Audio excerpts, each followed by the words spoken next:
سلام بچه ها، حالتون چطوره؟ توی ویدیوی امروز ما همونطور که دارید میبینید یه اتاق فرار اینجا داریم که 4 تا کلید اینجا مخفی شدن.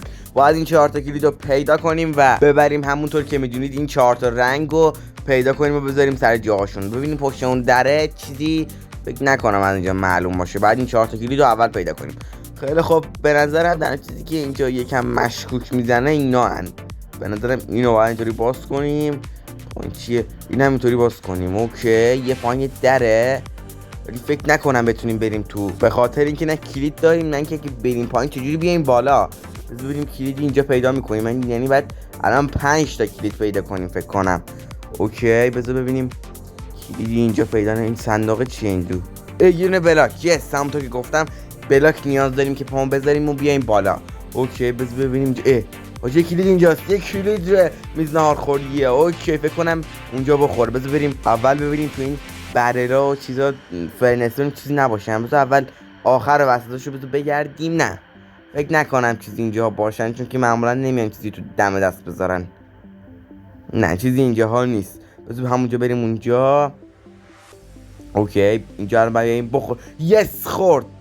الان مگه اینو اینطوری بکشم بالا در باز میشه. یس، الان بلاکم داریم میتونیم بیایم بالا. بنازم کلید اول یعنی کلید سبز رو پیدا کردیم. بریم بالا. اوکی بچه ها، آدم بالا، ولی اینو هر کار کردم اصلا به هیچ جا نمیخورد. یعنی میخوام اینو بذارم زمین هم حتی نمیشه گذاشت.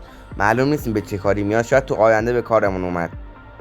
خب بذار فعلا این در رو ببندیم که مزاحمتی ایجاد نکنه. اوکی، الان ما کلید ثبت رو پیدا کردیم. توی چیزش خونده بودم مقدماتش که هر کلید رو پیدا، الان نمیشه کلید رو کشید پایین. هر کلیدی که پیدا میکنیم باید رنگش رو حفظ کنیم و بعد که همه کلید رو پیدا کردیم به ترتیب اون رنگایی که پیدا کردیم و همه رو بزنیم و باز کنیم. الان نمیشه باز کرد، بعد همه کلیدا رو اول پیدا کنیم. اوکی، برو بریم ببینیم دیگه چه کلیدی پیدا میکنیم.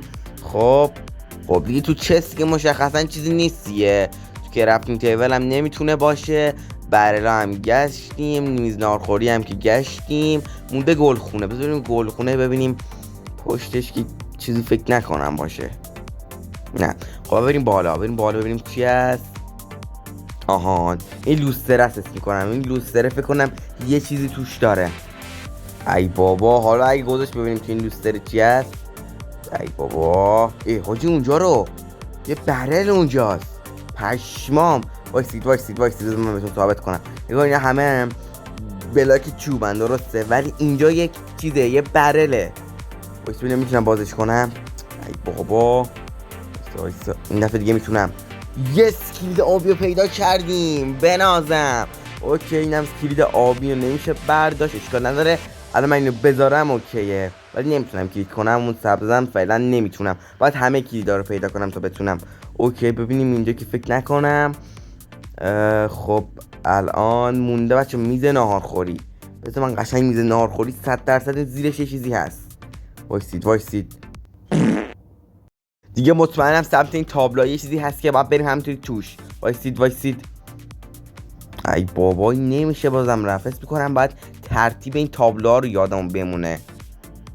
هر کاری میکنم نمیشه رفت توش.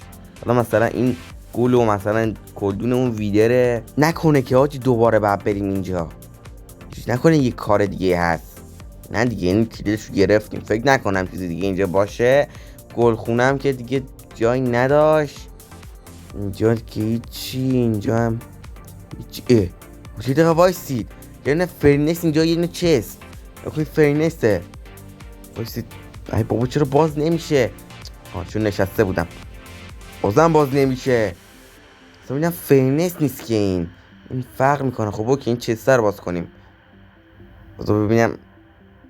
ای بابا، این دفعه بازش میکنم.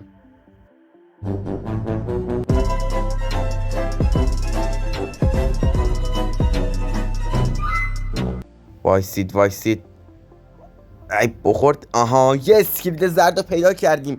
سومین کلید. اینم نمیشه برداشت. اوکی، 3 تا کلید پیدا کردیم، فقط مونده کلید قرمز. بنازم. خب اینم نمیشه روش کلیک کرد، اشکال نداره. بچه باید ترتیبش هم یادمون بمونه: سبز، آبی، زرد، قرمز. دیگه اگه پیدا کنیم آخری قرمز میشه. اوکی، حس میکنم بچه این طرفا هرچی هست یا سمت گلخونه است این بلاکه دستمون هنوز هستا. هرچی هست فکر کنم واسه پیدا کردن بلاک قرمزه، چیز کلید قرمزه. اوکی دیگه تقریبا همه جا رو گشتم، ولی بازم بعد انقدر بگردم تا اون کلید قرمزه رو سمت این تابلو یا گلخونه است. بازم من دارم میگم، بازم من پیداش میکنم کلید قرمزه. وایسید.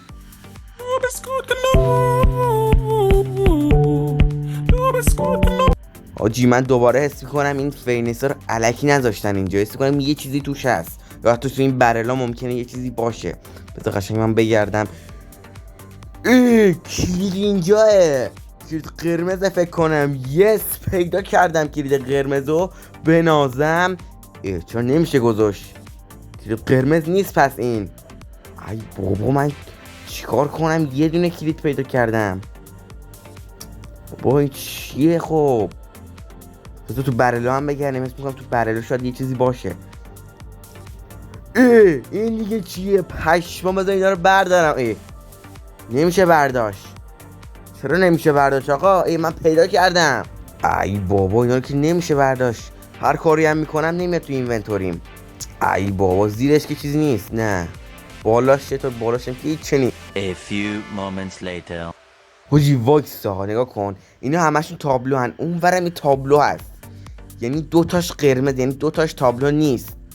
ها وایسید من یه فکری دارم. الان نگاه کن، داره میگه که این ستا کامل سیون، نگاه هیچی توش نیست، درسته؟ خب این ستا که هیچی، داره میگه اونا هم سیون، یعنی اینا هم هیچی نباید توش باشه. اینا هیچی نباید توش باشه. اوکی هیچی نمیشه اصلا رفت توش. اوکی به هیچ گونه نمیشه. ولی سومیه رو داره میگه که قرمزه و بقیه هم اوکی هن. بکنید سومی است. نگاه هر کاری میکنم نمیشه رفت توش. شاید این علامت چیزی داره. خب این که داره نشون میده که بقیه دیگه سیون دیگه. فکر نکنم بقیه چیز خیلی خاصی باشن. الان شاید این بعد علامتشو حفظ کنم، نمیدونم بعد چیکار کنم. شاید این کلیدا رو باید جا بذارم. این پایینا، این بغل گوشه ها، این بالا ممکنه جای داشته باشه. این نیست، روش هم نمیشه گذاشت. ای بابا شاید این بلاکه رو باید یه جا بذاریم. روی اینا اینجا. پشمام چرا؟ چجوری؟ چیز یعنی این همه مدت که من این بلاکه رو اینجا میذاشتم تموم بود. یعنی اگه من برم الان روی این یه دونم برم بالا، تموم به یه جای مخفی رسیدم. پشمام باورم نمیشه. عجب مپ عجب سازنده ای داشته. هوا هم شبه. خب یه 1000 توره فکر کنم این. آره فکر کنم یه 1000 توره که اینور بسته است، اینورم دیگه خونه است. اوکی خب اینجا باید بریم. بریم حالا اینجا هم میبینیم. اینجا نه چستی نیست. قبل از که بریم اینجا هم چستی نیست. اینجا دیگه باید چست باشه. یس چست آخر. یس فکر کنم قرمز دیگه باید باشه. بله کلید قرمزم گرفتیم. بنازم. خب قبل اینا رو جدا بذارم که قاطی نشه. خب دیگه الان برگردیم خونه از کدوم ور بود؟ الو اوکی فقط کافی بود نور رو دنبال کنم. خب بله و اینم از تموم. اینم از آخرین مپو تونستیم ببریم، ولی خدا وکیلی مپ سختی بود، ولی تونستیم انجام بدیم. یعنی من باورم نمیشد اگه بریم این بالا بریم اونجا میرسیم. هوا هم داره روز میشه. خب اول سبز بود، بعد آبی بود، بعد زرد بود، بعدش هم قرمز بود. یس در باز شد. بنازم. ولی این دره اون ورین چی میگه؟ فکر کنم این کلیدم واسه اینه. یس کلیدم واسه این بود. تموم رسیدیم بیرون. میتونیم اینجا مپو کل مپو میتونیم ببینیم. بنازم. واقعا مپ خیلی خفنی بود. دم سازندش کرد. بریم ببینیم اونور چیه. اونورم دیگه بقیه ساز است، یه چیز خاصی نیست. خیلی خب بچه‌ها، مرسی که تا اینجا ویدیو با من همراه بودین. بازم اگه از این ویدیو میخواین ممنون میشم که این ویدیو رو لایک و چنل منم سابسکرایب کنید و زنگوله بغلش هم بزنید. تا ویدیو بعدی، خداحافظ.